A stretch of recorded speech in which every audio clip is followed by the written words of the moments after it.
Few names carry as much weight and as much confusion as the Illuminati.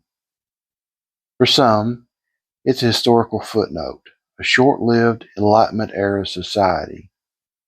For others, it's something far more expansive, a hidden force, a global network, an invisible hand shaping events behind the scenes. But here's the question we're going to try to answer today. What was the Illuminati really? And, just as important, how did it become something far bigger in the public imagination than it ever was in reality? Welcome back to Secret Societies, Cults, and Coffee. I'm your host, and today we're separating documented history from centuries of speculation. So let's start with something that we can verify. The Bavarian Illuminati was founded in 1776, so it's not ancient, not medieval, and not timeless. 1776, the same year as the American Declaration of Independence. It was established in Bavaria, in what is now part of modern Germany, by a man named Weishaupt. Now, Weishaupt was a professor of canon law, and his motivation wasn't domination, it was reform. He was operating in a time shaped by the Enlightenment era, which was a period focused on reason, skepticism of authority, and intellectual freedom. His goal was to create a society that promoted rational thought, secular government, resistance from undue religious and political control. So, in other words, the Illuminati wasn't created to rule the world, it was created to challenge existing power structures. Now, let's take a short period of time to look at how the organization actually functioned. That's because structure tells us more than mythology ever will. The Illuminati was hierarchical, secretive, and modeled partly after other fraternal organizations.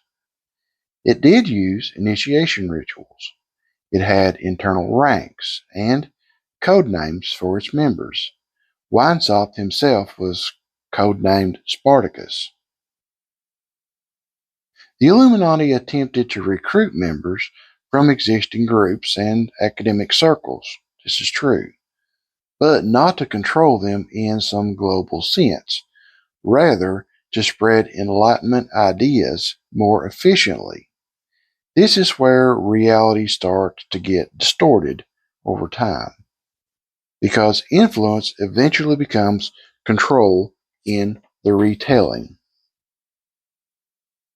At its peak, the Illuminati had probably around a few thousand members, primarily in German-speaking regions. They had some influence among intellectual and political circles, but nothing approaching global dominance. By the late 1780s, the Bavarian authorities had banned secret societies, including the Illuminati.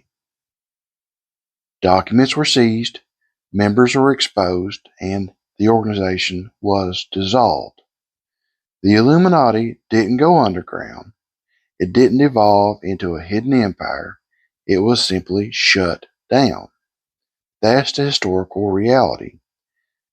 The Illuminati actually only lasted roughly 1 decade. The Illuminati became more famous after its demise than when it was in existence, mainly because writers of the area pinned bad events on the Illuminati and the invisible network of supposed influence that the Illuminati had. It was painted as a negative entity simply because they didn't understand it, and writers really needed something to explain the events that were happening in that era. But again, over time, the Illuminati transformed from a real but short-lived group into a symbol. And remember, symbols are powerful because symbols and the ideology behind symbols can adapt and evolve. The Illuminati became associated with hidden elites, financial power, political manipulation. Then, in the 20th century, it merged with broader conspiracy frameworks. The modern interpretation of the Illuminati is often described as a global ruling class, a shadow government, a network controlling media, finance, and even politics. But here's the issue. There is no verifiable continuity between the original organization and all of these claims. This is where psychology comes in. The Illuminati persists not because of evidence, but because of function. It serves as a narrative tool. It simplifies complexity. Global systems are complicated. Power structures are layered. The idea of a single controlling group reduces that complexity. It assigns intent instead of a random or even systematic outcomes. Events are seen as deliberate. It creates hidden meaning. People look for patterns, connections, signals, and the Illuminati becomes a framework for interpreting them. Now, let's bring this back to the framework we established in episode 1. There's a difference: influence, coordination, and total control. Power structures do exist. Networks do exist. Elite circles do exist. But that's not the same as a unified, secret organization directing everything.